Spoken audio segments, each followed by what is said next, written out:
The astrology of the week beginning Sunday, the 1st of February, is bringing us a contradiction.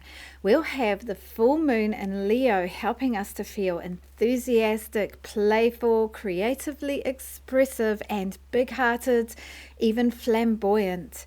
But then we'll also have Uranus and Aquarius energy cutting through, interrupting, searing through any illogical thinking or sentimentality and bringing disruptions. So in this video, I'm going to talk about the transits of the week and how they will affect your mood, the mood of others around you, the events that happen, and decision-making moments. Hello and kia ora everybody. My name is Fiona of Sun and Moon Calendar.com. I make calendars like this one for Australia and for New Zealand, and I'm based in New Zealand, but this astrology is for the whole world because all these transits affect us just at different times of the day within 24 hours.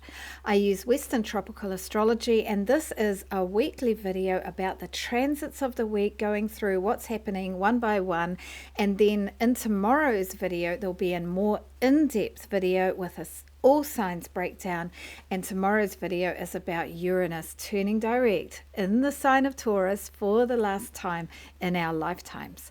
But right now we're going to start with the full moon in Leo. We're going to look at the phase of the moon that we're in, the lunar month that we're in, and then go through the aspects of the week one by one. So let's go. So starting with the phase of the lunar month that we're in, we are in the lunar month of Capricorn, and this is a New Zealand calendar, but on the screen here you can see the Australian calendar with the Kelpie, and you can see there where, if I bring the mouse, this started with the new moon on the 19th of January, and then the moon gets bigger and bigger in the sky, and now on the 1st of February or the 2nd of February it is the full moon in the sign of Leo opposite the sign of Aries. So there's the grid, and you can see the full moon there. So we're in the lunar month of Capricorn, but we're in the solar month of Aquarius, because straight after we had that new moon the sun went into Aquarius. So the sun is shining up, lighting up Aquarius at the moment, and that is a big part of the energy this week. All right, and so that was about the new moon in Capricorn, and now we've come to the culmination point, or the full moon in the sign of Leo. And this is where the moon is opposite the sun. Leo is about vitality and energy and self-expression, your soul essence. It's generous and confident and playful, even regal. So we've got that kind of energy. It's quite individualistic. Leo will be charismatic and attract people and have a group maybe swirling around, buzzing around like bees around a flower. But there is an individualism about Leo, whereas Aquarius, where the sun is on the opposite side of the chart, that is about groups and social cohesion and individualism within a social setting. So, but thinking about equality and egalitarianism and brotherhood and sisterhood, and all of us being important and equal. All right, so that is pretty cool. So the full moon is on Sunday the 1st of February in America and in the UK, and it is on the morning of the 2nd of February in Australia and New Zealand. Okay, so the sun is in Aquarius until mid-February. Okay, all right, so an overview of the week. Here we go.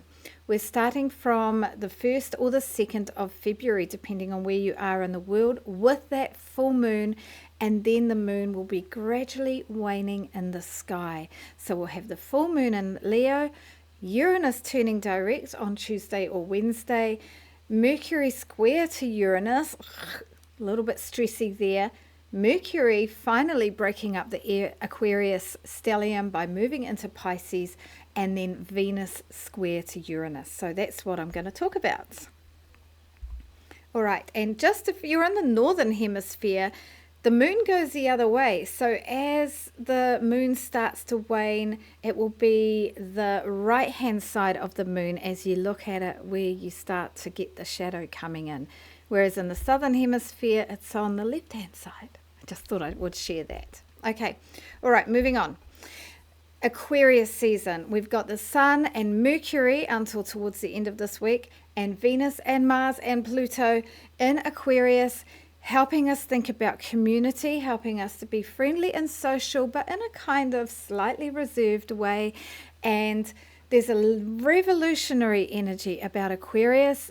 They like to do things differently, and whatever part of your chart you have Aquarius in, you like to think a bit outside of the box and maybe have progressive ideas, especially for social equality and causes to help humanity. A big picture mindset is what Aquarius has, and progressive and innovative, and often using technology.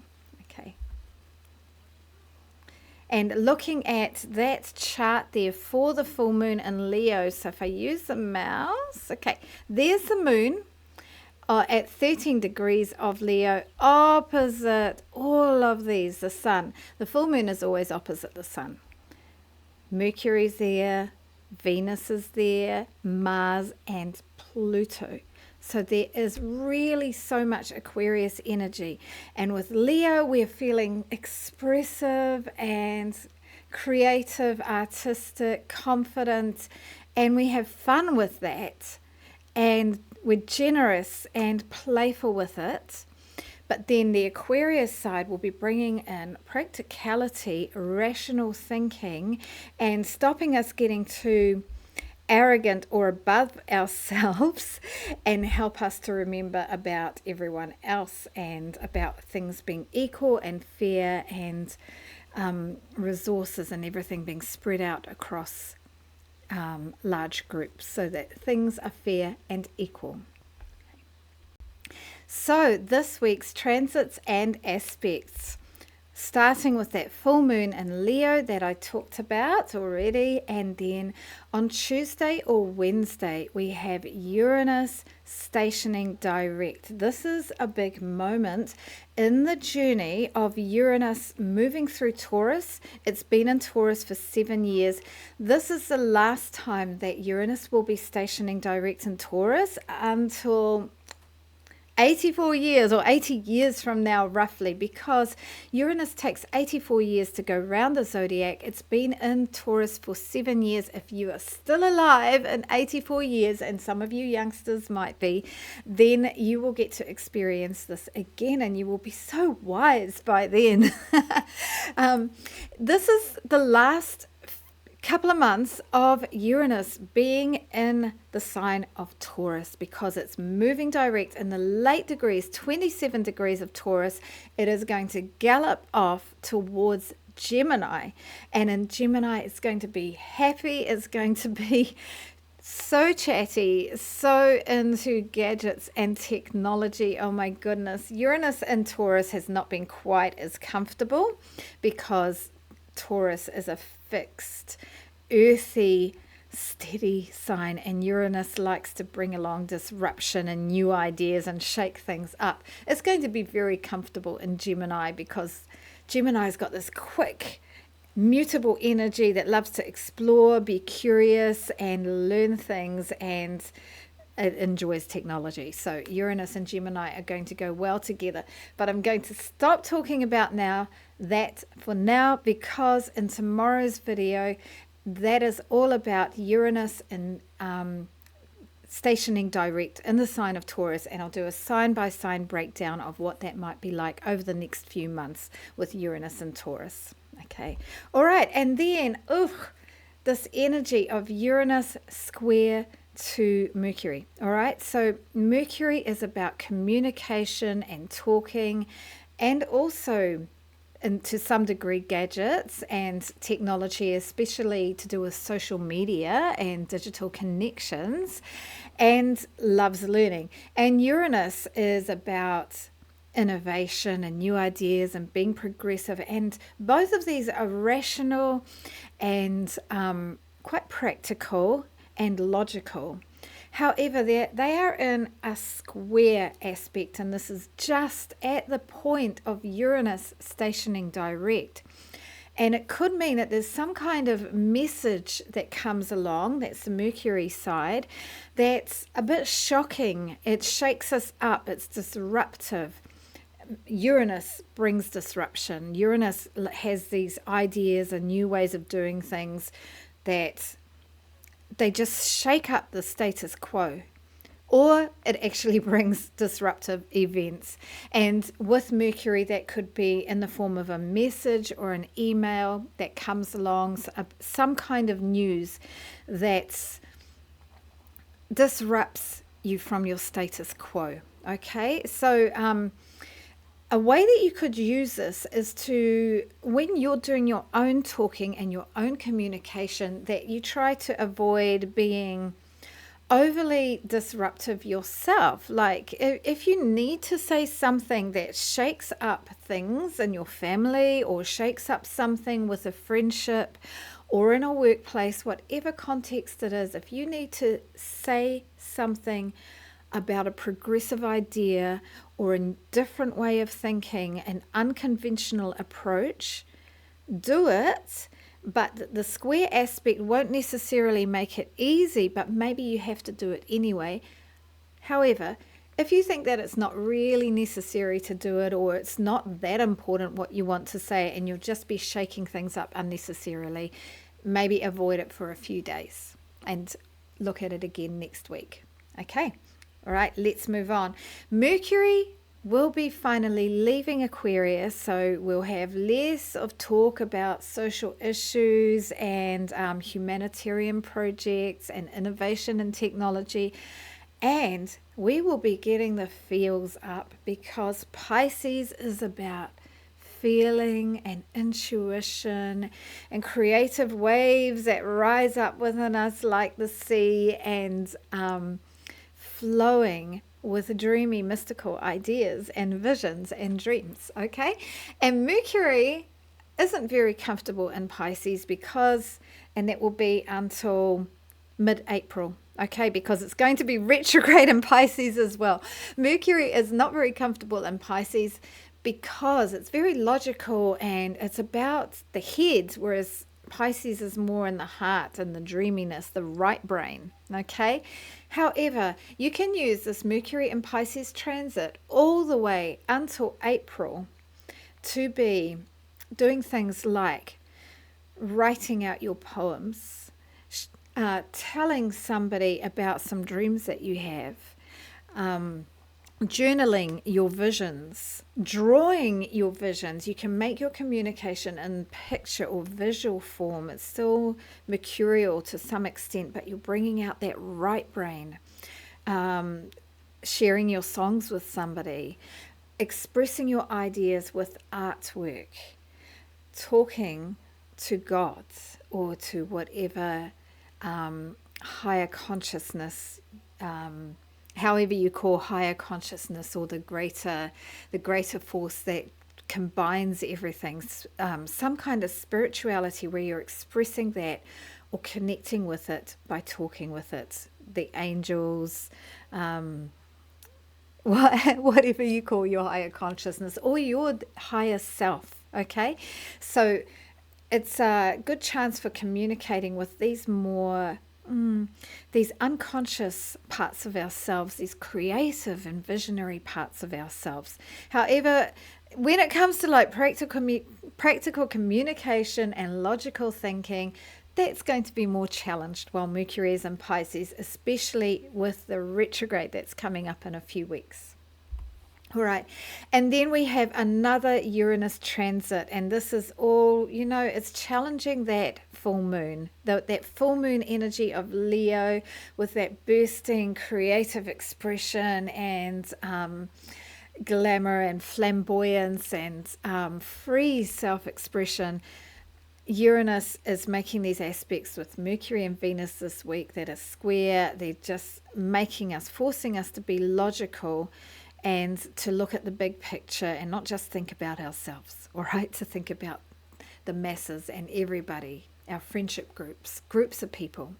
Venus is at the end of Aquarius by this time, making a square to Uranus. Venus is about love, it's about connection, sweet connection, comforts, relationships, luxuries in life, money and material possessions and finances. And with a square to Uranus, these are in mutual reception because Venus rules Taurus where Uranus is, and Uranus rules Aquarius, the modern ruler of Aquarius, where Venus is. So there's some real connection here. This might bring some challenging ideas about love and money, disruptive ideas, disruptive information or events.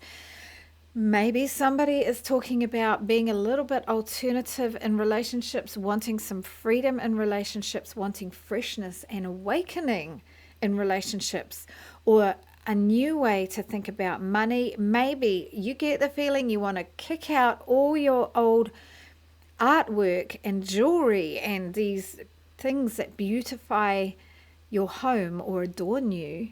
That's the Venus side, the beauty and art. Or your sofa cushions, you just had enough of them. You've had them for years. You want to get rid of these old styles of beauty and adornment and freshen them up with something that's newer, more quirky, perhaps more earthy, because Uranus is in the sign of Taurus. Okay, so I've written there, and that's from the calendar, desire for freedom and freshness can disrupt relationships. So good luck with that one. It will only last 1 or 2 days. Okay, so that's it for this week's transits and aspects. Let's go on to the upcoming events. Whew, we've got some big stuff, some of the biggest stuff of the year coming up very shortly. In mid-February, Saturn will finally finish up in Pisces and move into Aries. Okay, that's for the next 2 or 3 years. That's been quite a journey of Saturn in Pisces, with its getting closer and closer to Neptune, and then getting further from Neptune, and then closer to Neptune. But then also in mid-February, we've got the first eclipse in the sign of Aquarius, a solar eclipse, a new moon eclipse. And then on the 20th, 21st of February, Saturn will finally come into that long-awaited conjunction with Neptune. It's the start of a new era at 0 degrees Aquarius. All the astrologers are talking about it, so you'll find lots of other information on the internet, and I'll be talking about it as well on this channel. Okay. So there we go, everyone. As you can see, that is a week where we've got that pull of the Leo, charismatic, creative expression, artistic, playful energy versus some real rationality and thinking about the social group energy of Aquarius, and with those squares with Uranus and Uranus turning direct. So there could be disruptions.